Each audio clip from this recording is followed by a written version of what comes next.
Traffic చలానకి హెచ్-1బి visa revoke చేస్తారా? So మనం ఈ మధ్యన చూసుకుంటే చాలా వీసాలు రివోక్ అవుతున్నాయి కదా. సో ఇది ఒక particular real time story. Social మీడియాలో విపరీతంగా వైరల్ అయింది. ఆయన చేసిన చిన్న మిస్టేక్ ఏంటంటే నోటీస్ని ఇగ్నోర్ చేయటము, AR11 ఫామ్ అప్డేట్ చేయకపోవటం. సో అది అప్డేట్ చేయకపోవటం వల్ల ఉండేటువంటి నష్టాలు ఏంటి? సో అడ్రస్ మీరు కరెక్ట్గా మెయింటైన్ చేయకపోవటం వల్ల వీసా రివకేషన్ సిచ్యువేషన్ వచ్చింది. ఇప్పుడు వీసా రివోక్ అయిందంటే రేపు పొద్దున ఇంకో నెక్స్ట్ స్టెప్ ముందరకేస్తే కనుక కంపెనీ కూడా ఇలాంటి సిచ్యువేషన్లో జాబ్ తీసేయచ్చు, మీ H1 స్టేటస్ పోవచ్చు.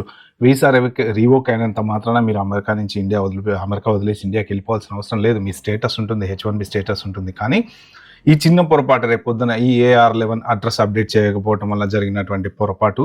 So at the same time మీ చిన్న నెగ్లిజెన్స్ ఏదైనా అని నెగ్లిజెంట్గా వదిలేయడమో, మర్చిపోవడమో ఇలాంటివన్నీ చేయడం వల్ల దాని కాన్సిక్వెన్సెస్ చాలా ఉంటాయి. సో ఇప్పుడు ఏంటంటే ఈ వీసా రివకేషన్ అవ్వటం వల్ల ప్రాబ్లం ఏంటి అంటే నెక్స్ట్ టైం ఇండియా వెళ్ళినప్పుడు ట్రబుల్ ఫేస్ చేయాలి. వీసా ఇంటర్వ్యూకి వెళ్ళాలి, రావచ్చు రాకపోవచ్చు, ఎందుకంటే ట్రాఫిక్ వయలేషన్ ఉంది.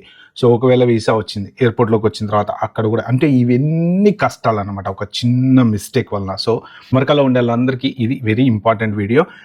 చిన్న మైనర్ తప్పులు ఏమైనా ఉంటే మాత్రం మీరు ఎప్పటికప్పుడు సరి చేసుకుంటూ ఉండండి. ఈ పర్టికులర్ పర్సన్కి $600 ట్రాఫిక్ చలాన్ వచ్చిందనమాట. జనరల్గా ట్రాఫిక్ చలానా వచ్చిన తర్వాత ఒక్కోసారి కోర్టుకి వెళ్తారు, ఒక్కోసారి మనం పే చేసేయచ్చు. పే చేయడానికి ఆప్షన్ ఉంటుంది, లేకపోతే ఒక్కొక్కసారి అంటే కోర్టుకి వెళ్ళి సెటిల్ చేసుకోవాల్సి వస్తుంది. సో అలాగా కోర్టుకి వెళ్ళారు. ఇతను తెలుసు, ఈజ్ అవేర్ ఆఫ్ ఎవ్రీథింగ్. ఆ ట్రాఫిక్ చలాన్ వచ్చింది, కోర్టుకి వెళ్ళారు. $600 కోర్టు ఫైన్ వేసింది. ఆ $600 కోర్టు ఫైన్ వేసిన తర్వాత మనకి జనరల్గా ఏదైనా టైం ఇస్తారు కదా, 14 days అని, 28 days అని, అలా టైం ఉంటుంది. దాని తర్వాత నెక్స్ట్ లెవెల్కి వెళ్తుంది అది.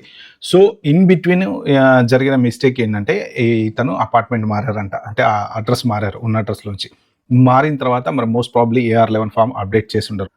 కార్కి సంబంధించినవి, డ్రైవింగ్ లైసెన్స్కి సంబంధించినవి అన్నీ ఇమ్మీడియట్గా అడ్రస్ మార్చగానే మార్చాలి. ఎందుకంటే కార్కి సంబంధించిన లెటర్స్ కానీ, పాయింట్స్ కానీ, ఇలాంటివి ఏమైనా ఫైన్లు కానీ, ట్రాఫిక్ ఫైన్లు కానీ పోస్ట్లో రావాలంటే మన కార్ అడ్రస్ని బట్టి మనకి ఆ డ్రైవింగ్ రిలేటెడ్ అడ్రస్ ఎక్కడ ఉందో దాని ద్వారా వస్తుంటాయి కదా. ఎందుకంటే మన రోడ్డు మీద కార్ వేసుకుని వెళ్ళిపోతుంటే మన గురించి డీటెయిల్స్ ఎవరికి తెలుస్తే. సో అలాగా AR11లో ఏంటంటే ఇమ్మిగ్రేషన్ వాళ్ళకి ఇన్ఫర్మేషన్ ఉంటుందన్నమాట. ఈయన చేసిన మిస్టేక్ ఏంటంటే ఆ కోర్టు నోటీస్ ఏదైతే $600 వచ్చిందని తెలుసో ఈ కోర్టుకి అటెండ్ అయి తీసుకున్నటువంటిది కట్టడం మర్చిపోయారు.